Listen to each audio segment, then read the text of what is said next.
কোনো মেয়েদের শরীরে যদি এই 4টি চিহ্ন থাকে বা এই 4টি গুণ থাকে তাহলে ওই মেয়ে ভাগ্যবতী, আর ওই মেয়ের সংসারে সুখ শান্তি বরকত সমস্ত কিছু আসবে, আর তার স্বামীও তাকে বেশি মহাব্বত করবে। যদি 4টি চিহ্ন তার ভেতরে দেখা যায়, তার শরীরের ভেতরে দেখা যায়, তার গুণ যদি 4টি থাকে তাহলে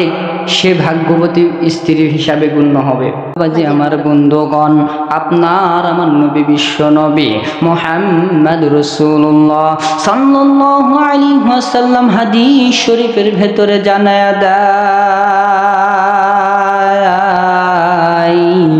নারীদেরকে আমার আল্লাহ রব্বুল আলামিন বানাইয়া দুনিয়ার বুকে পাঠা দিছে। দুনিয়ার বুকে পাঠাইয়া আমার আল্লাহ রব্বুল আলামিন হুকুম করেছে এই নারীদেরকে পর্দা করতে হবে, 5 ওয়াক্ত নামাজ পড়তে হবে, নিজের লজ্জা স্থানের হেফাজত করতে হবে, নিজের শরীরের